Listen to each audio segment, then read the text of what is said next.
Welcome to Stargate SG-1 for the first time, still not a Star Trek podcast. My name is Jeff Akin, and I'm watching Stargate SG-1 for the very first time. And I'm Brent Allen, and I'm watching Stargate SG-1 for the 47th time, but I'm watching for the first time the messages. I'm seeking them out, the sci-fi messages, the Star Trek-esque messages, the Babylon 5-esque messages that exist within this series. All right, so we're watching The Gamekeeper this week. And when I predicted last week what this is going to be about, I thought it was going to be the Move Along Home episode for Stargate. Basically, SG-1's going to end up in a game, and Dwight Schultz, because I know that, is going to be like the clown game master guy in the game, and the stakes are going to be high. I'm dying to find out what it's actually about, so why don't you tell us about The Gamekeeper? You are a good guesser, Jeff. I haven't gotten a single one. I haven't gotten any of them right, even like remotely. So thank you, but no. That, honestly, that's a thing my dad always used to say to me, like at Christmas time or whatever. It never mattered what I guessed was like in the Christmas tree, like underneath the Christmas tree. Never mattered. It was just you're a good guesser. Whether I had it right or I was way off base, it never mattered. That was his standard answer. It took me like 2 episodes to realize I'm like, oh, wow, I guess they said I'm a good guesser. I'm probably pretty, oh, yeah, I'm not close at all. And I'm okay, he's funny, haha. But it's not even like you suck at this game. It's nope, this is just a standard answer that I'm throwing out there. Anyway, Jeff, this is episode 4, season 2, The Gamekeeper. Original air date, July 17th, 1998, just 1 week after the last episode. This story is by Jonathan Glassner and Brad Wright. They are the show creators. Yep.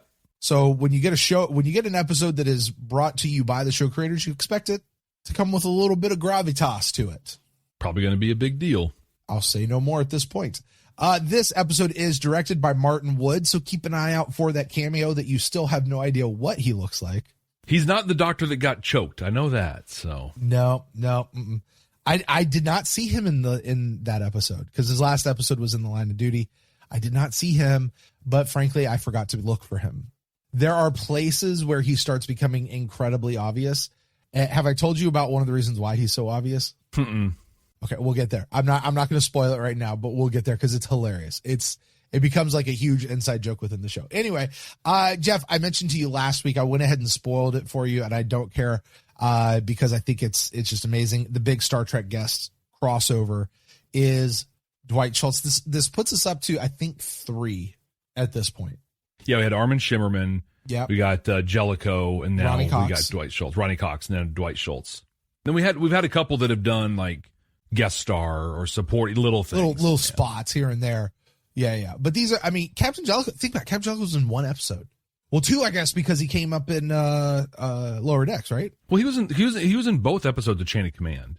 Right, but that's kind of but they brought him back for Lower Decks. They brought him back. Yeah. Anyway. No, they had him in Prodigy, right? Wasn't he giving Janeway orders about like not going after Chakotay or something? That was Jellicoe. Yeah, it was one of the animated ones. Yep. Yeah, it doesn't matter. Ronnie Cox wasn't really around a ton. Third, we'll call this the third major actor crossover. All right, Jeff, with that, why don't we go ahead and jump into this episode? If you guys are joining us for the first time, welcome so much. Here's how this works. Jeff and I are going to go watch this episode right now. We're going to stop. We're going to go watch this video. If you are joining us on YouTube, you'll catch the reaction video to that. If you're on Patreon, you'll get the full unedited version of that. And if you guys want to check that out, you can head over to our Patreon page, patreon.com/Babylon5 first. Or whatever the link is. It's down in the show notes. Keep an eye on those links. Well, hopefully that one, though, should still forward. Should. Just at the time we're recording this, we're talking about a rebrand. So just... we got the universe is expanding. We got to start incorporating the whole thing. So if you're listening to the audio version of this on one of the podcasting apps, you're about to jump into the future. You're not going to get to watch the episode with us, but as soon as we come back, you're going to get my for the first time reactions, and you'll hear about any of the sci-fi messages that Brent might have found in this episode. Brent, let's hit play. Chevron 7 locked.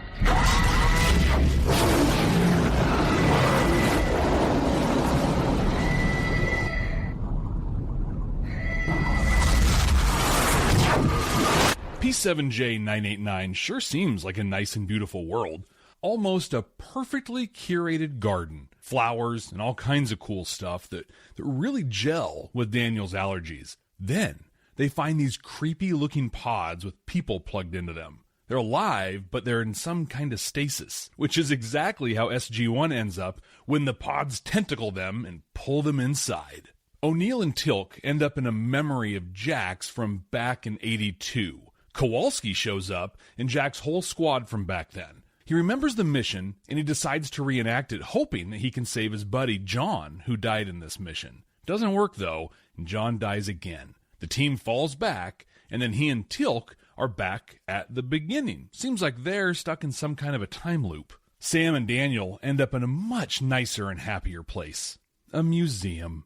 I mean, who doesn't love a museum? I'll tell you who. Daniel Jackson. Really?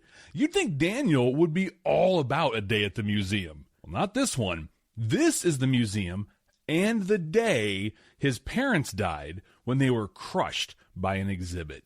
Like O'Neill, he tries to change the past, is unsuccessful, and they also end up back at the beginning. Eventually, a weird-looking guy called the Keeper visits both groups. He tells them they can change the past in these simulations, and both teams refuse. The Keeper brings them all into the museum simulation, and then he tells his story.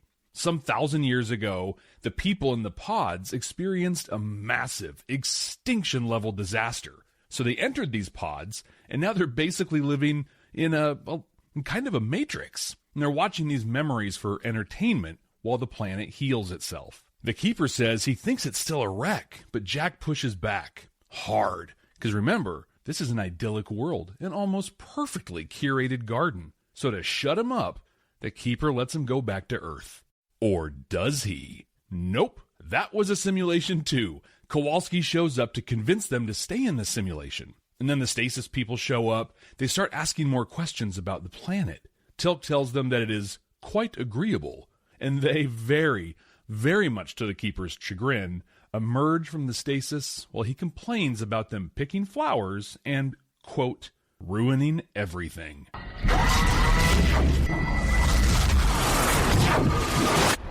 I need a moment to collect myself. I'm going to actually just pick up from here. I need a moment because I don't know if it's just me. It might just be me, but I feel like for at least a couple of weeks now, Stargate is not capable of ending an episode well.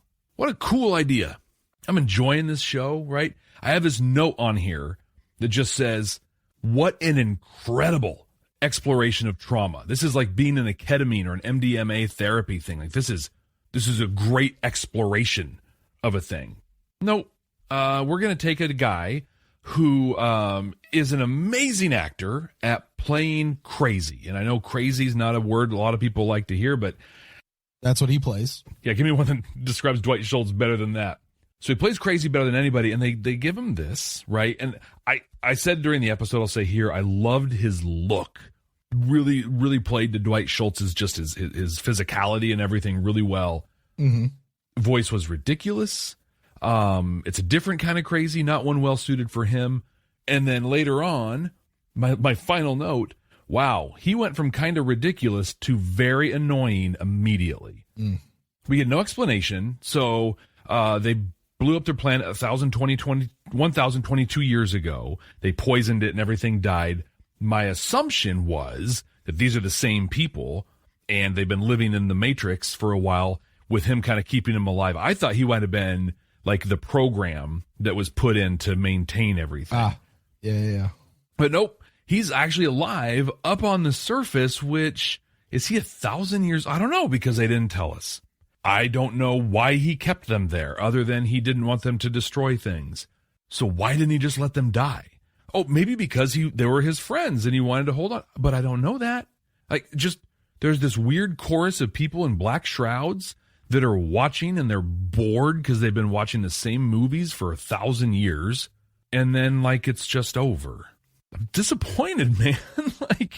I have thoughts on that, Jeff. Let's do it. Yeah, let's do it. Okay. I think you're disappointed because the show set you up to go one way and then turned out it was actually about something different and you were in with where it was going.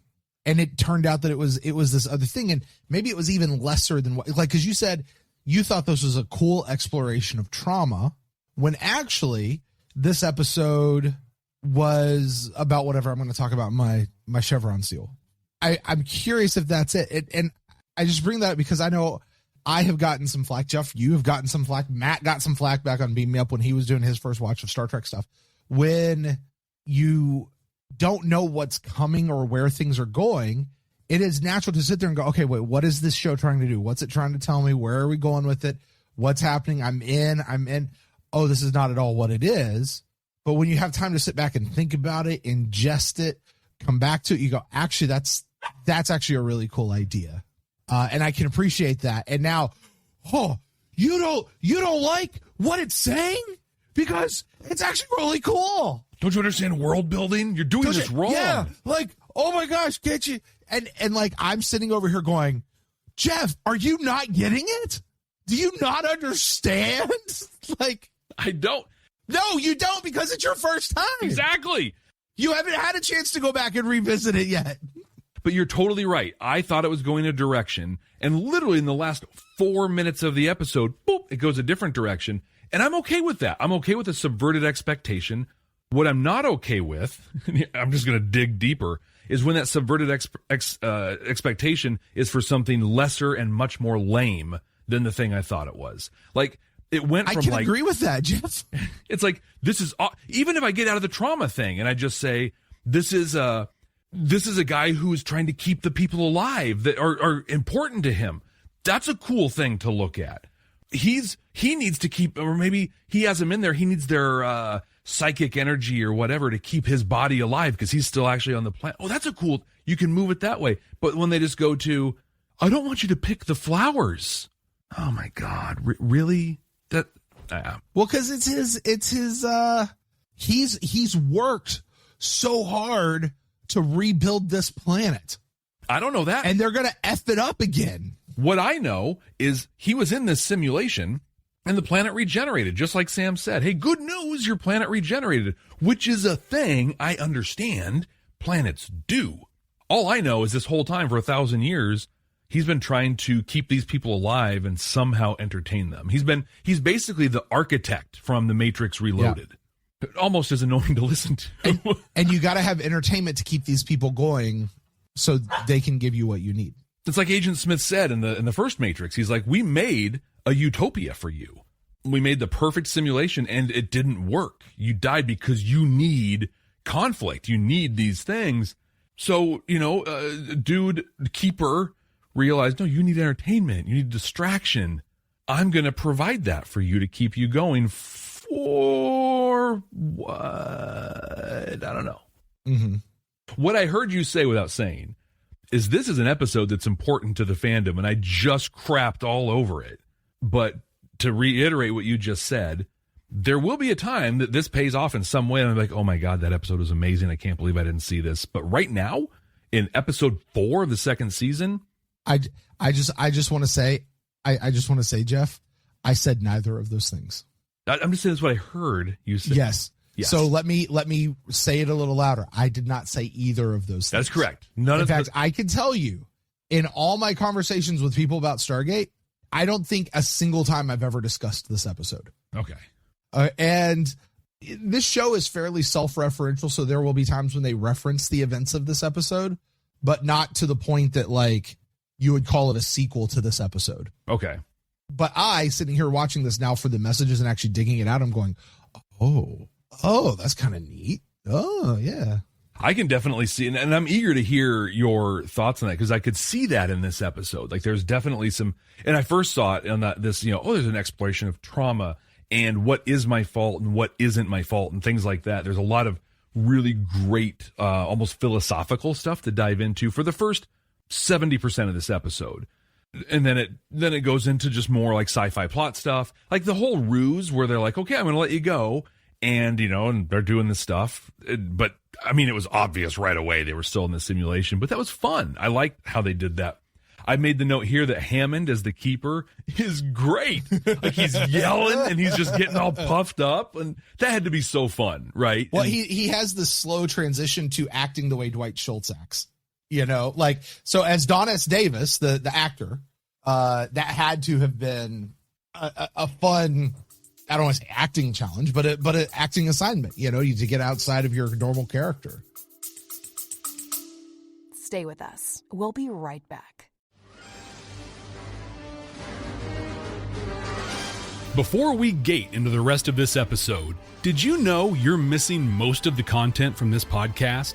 Stargate SG-1 for the first time has an active and exciting Patreon that you can join right now by clicking the link in the show notes. Not only will you get access to the full, unedited podcast and reaction videos, you'll also be able to join a growing, vibrant, maybe even an intergalactic community. Subscribers even get access to all of our content from Babylon 5 for the first time. Don't miss out on this content and the amazing people. Just click the link in the show notes. Tilk thinks you should do it right now. Indeed. I think this episode, a real high point for this episode is the acting in it. Even Dwight Schultz. I think the voice was ridiculous, but it worked for the character. Sure. It fit with his look. He did a good. That's not the Dwight Schultz that you see in everything else he's in. That was a very different version. And he wasn't overly crazy either. I was literally thinking, like, in terms of Move Along Home and Fear and Voyage, the ones where you have like kind of that crazy person running the show, and I'm like, he might be the best and most believable of all of them. Like, it was good, and it went so like the acting, and then Michael Shanks as Danny.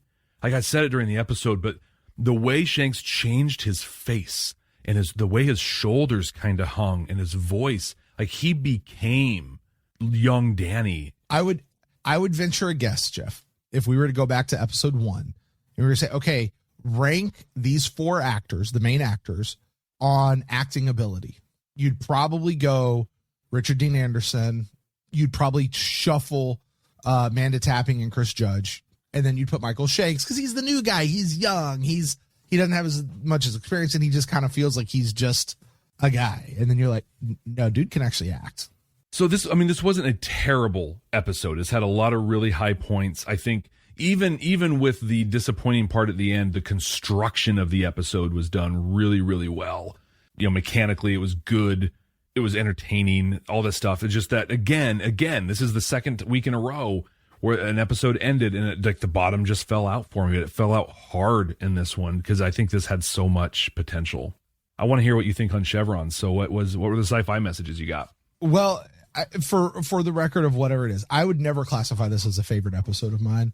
This is an episode, this is a laundry episode for me.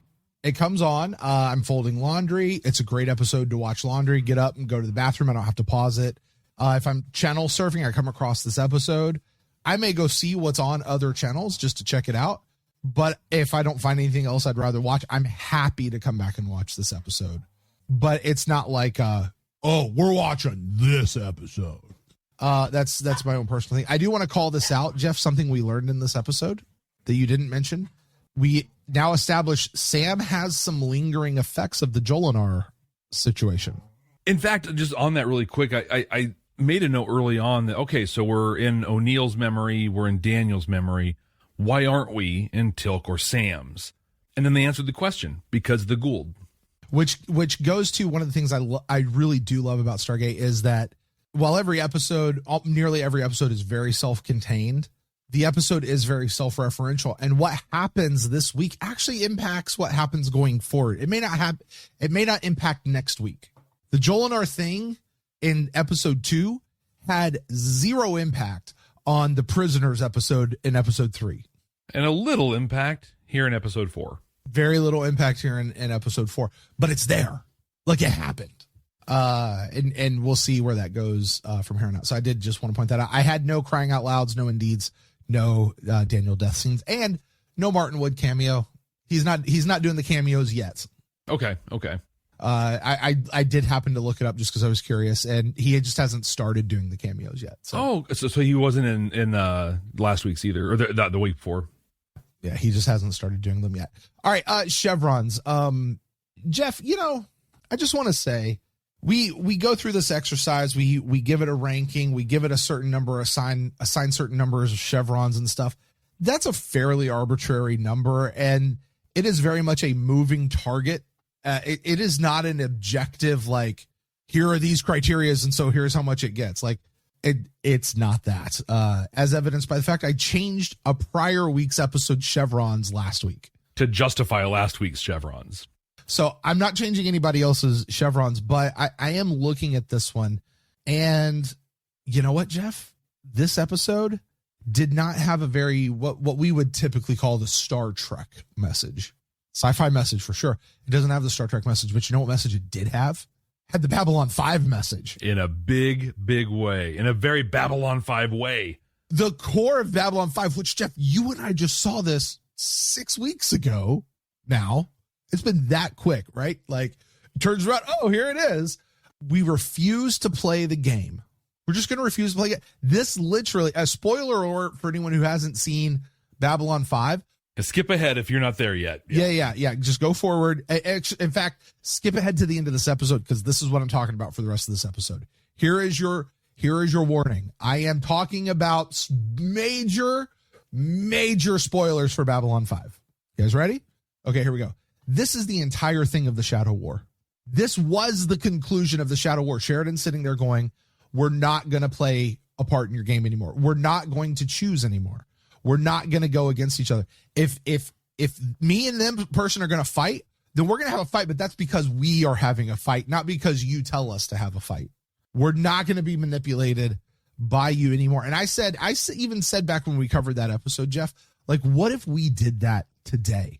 Right. What if we said that to our political parties? We're not going to participate with your shenanigans anymore. We're not going to go in. And we got a lot of emails. We got a lot of comments and stuff back of like, yeah, but in the real world case, if you don't actually participate, then the bad guys always win because they're just going to stay in power. I want to just clarify. I wasn't talking about not voting and not participating and not on that level. What I really meant, and what I really was saying was, I'm not going to be pitted against my fellow countrymen because this political party over here tells me that everybody that's in that political party is awful and is trying to take over my world. I'm not going to be pitted against my fellow human simply because of what side of the country's border they were born on.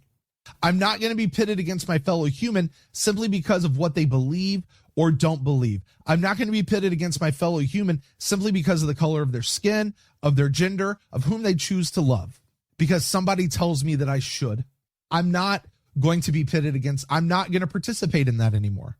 I'm just not participating. I'm not getting into that craziness with you anymore. And why?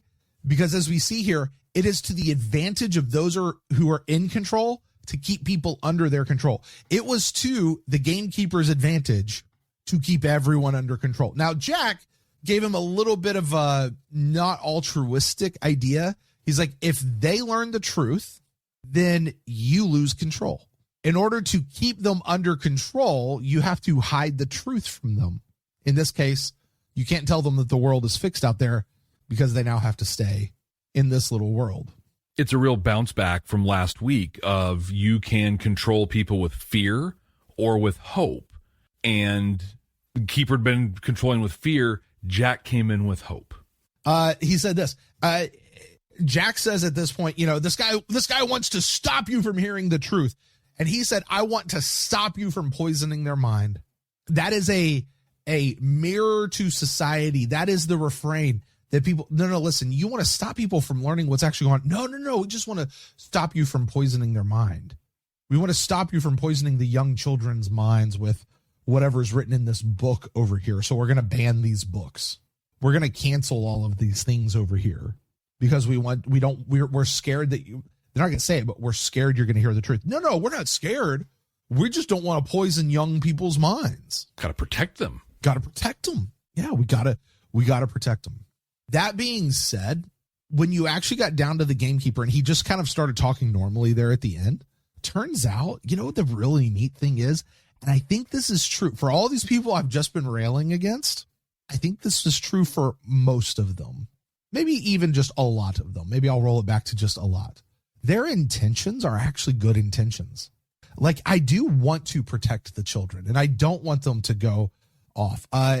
I have really, really good intentions for why we're doing this. I want what's best for here, but the way I'm going about it is coming out very, very badly. Or I'm defining best based on my value belief instead of something there. So, I don't want you to read this book because I believe it's bad, so I'm going to protect you based on my value set. And like here at The Keeper, you can't go because I want to maintain the beauty of this world, and so my belief is the thing that I'm going to have to protect you from. So and this, by the way, this was the same thing with the Shadows and the Vorlons in Babylon 5. Both the Shadows and the Vorlons, as we've come to learn, had altruistic intentions. Their intentions were to help the universe. If we take everybody at their word, and I think we are, their intentions were to help the younger races grow and evolve. True? Yeah. That's what they wanted to do. Best intent. Help the younger races grow and evolve. And they had two different ways of going about it. One was really good. One was really bad. Wait, was it really good? I mean, the Vorlons were kind of cool until they went crazy. And then you have to sit back and go, actually, was their way the right way this whole time anyway? They were kind of crazy the whole time, actually. Were they? But of the two, one started war, death, and famine and all this sort of stuff and turned to survival of the fittest. The other went through literature, art, culture, and these things which we tend to hold up in really high values. Like, so what is it? Here's where I want to come down to it. I thought this was actually really fascinating when I sat down to understand what was happening. In the end, the people the Gamekeeper was trying to keep under control, they need what the right thing was, and this is me projecting my morality on top of it, was to know the truth. Yes, they were going to come out of their cells, their hibernation. It was best for them to know the truth and not be forced to stay in there, because at that point they're slaves, they're captives, and that's bad. To allow them to come out and now interact in this world that this guy, whether he has done it over thousands of years, Jeff, or his family has done it and he's just in this lineage of people who've done it for so long. Like it could go either way. I don't think it really matters. He is clearly protective of the world, and he has built these things up. And there is these are the people that blew this world up and effed it up the first time. And if we let them out, they're going to do it again. They're going to. Not they might, but they are going to. They're going to. And you know what? And the possibility that they might do it again is very real. It is very real that they might do it. The possibility of what they might do, and I think this is what the show is kind of getting at, the possibility that they might mess it up again is not equal to keeping them prisoner and holding them captive. The whole thing earlier, Jeff, about Jack and his trauma and going back and revisiting stuff, and Daniel and his thing, this episode wasn't about trauma. That was a plot device to get us to these people need new stories because they're going crazy. We can't, and this whole thing about needing new stories to go crazy was about keeping them under control, because this episode is about keeping people under control.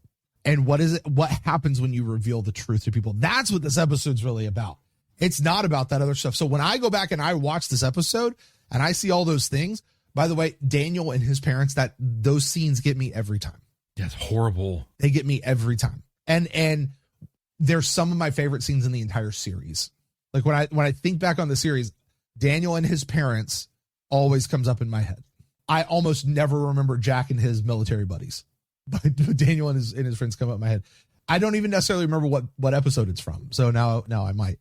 But that was a plot point to get us to where we needed to be. So when I watch it, I don't think of this as an episode about trauma. I know that it's actually about this, and you will too from now on when you're watching it again.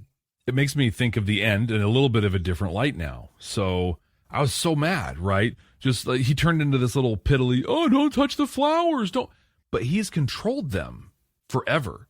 Now they're out in the open, and he's grasping for literally anything he can still control. And at this point, it's don't pick the flowers. Don't pick the flowers, yeah. It really is that he has a hunger now for control because he just lost it. But it's not even control because he wants to protect I was right. They're messing it up. They're messing it up. Don't pick because he's worked so hard on those things. Like, he was an artist. He put that there on purpose, and they're just coming in and just, you know what it is? It's like after I've cleaned the house and then my kids come home. You know? The difference is I've seen you clean the house. I know that happens. I didn't see Keeper do anything.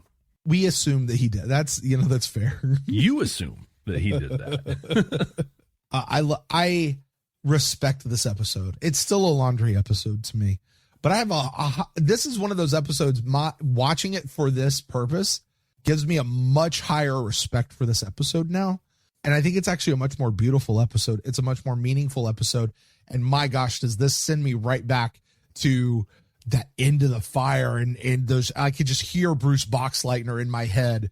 We're not going to participate in it anymore. You can hear this. Now get the hell out of our galaxy.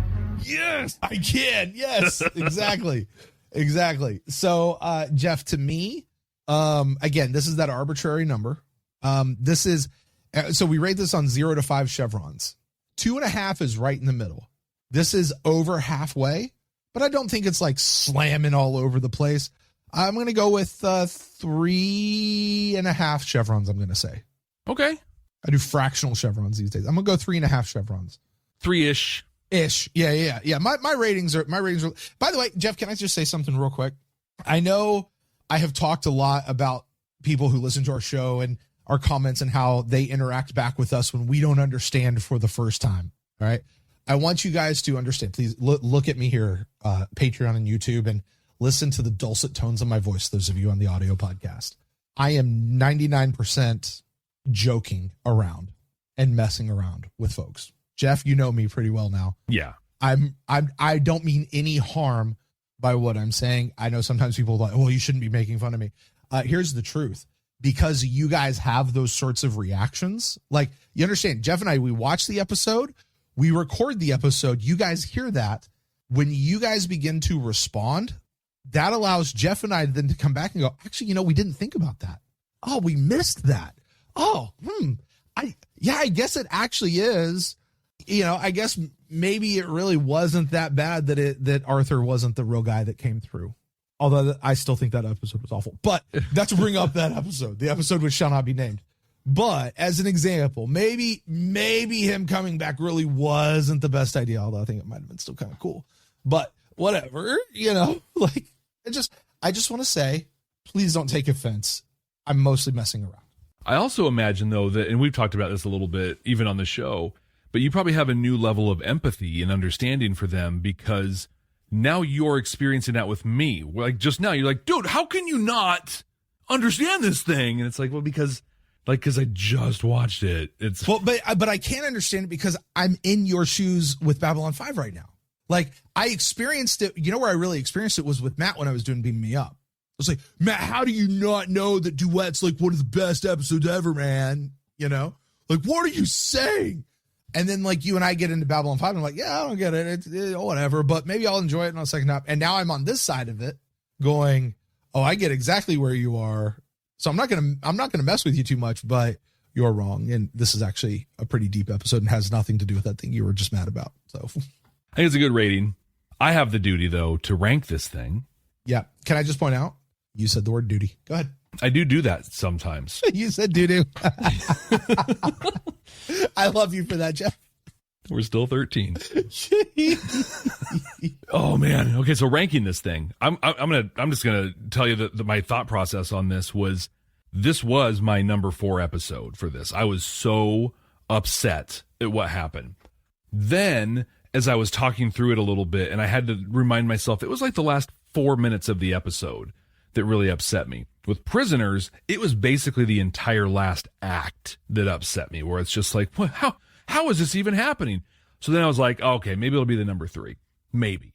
And then you added that context that we just talked about to the end of the episode, where he's either trying to control the people or the environment or both or a little bit of everything, which is kind of what the episode is all about, which what that did for me is firmly entrench the Gamekeeper as our new number 3 episode, keeping Prisoners in the low number 4 spot. All right, Jeff. Well, that is going to do it for us then with the Gamekeeper. And we'll bid Dwight Schultz a fond farewell. A farewell, yeah. Yes. Jeff, next time, the name of the episode we were watching is, this one's going to give it away. It's going to absolutely give it away. This will be the easiest prediction you've ever had in your life. The name of the episode is Need. Need? Go ahead, Jeff. Take a stab at it. Okay, this is going to be a drug episode. This is, I have a need. But what's going to bring the drug? What's going to make it? Is it going to be? No. I always put Daniel, like in when I think of these, I always think of Daniel in the rough spot. And I was like, oh, Daniel's going to do a thing and he's going to get hooked on drugs. And then it's going to be a whole thing about, oh my gosh, how do we help Daniel and do stuff? I don't think that's fair. I think we are going to start opening the door to Apophyses in the past. We're going to start opening the door on a new system lord, because I learned what those are. This system lord, though, doesn't rely on just Jaffa for their army. They're building a group of super soldiers that are hooked on a drug. Say a white drug that's hooked up to a thing that they have to have all the time. Basically, it's going to be a system lord that is taken one of these the races of a race of man out there, turned him into Jem'Hadar and hooked him on Ketracel White. So they're going to have that need for their drug. And the battle's not just going to be like a physical pew, pew, pew battle, but also a battle of how do we satiate and get rid of that need that they have. All right. You're a good guesser, Jeff. Yeah, I bet. Well, we're going to see right here next time on Stargate SG-1 for the first time. Thank you guys so much for joining us. We really appreciate it. And, yeah, Jeff, we really appreciate our folks out there. So much. We really do. I know we say it every episode, but it's because we truly mean it. We love having you guys along for the ride. We love getting to know you guys through comments, through Discord on Patreon, the folks on Patreon, through Twitter or X or whatever. We have legit friends that we have made through this thing. Like people, like people I've traveled to go visit and have lunch with and stuff. And it's so cool. And you're all of you are amazing. You guys are so cool. So thank you guys so much.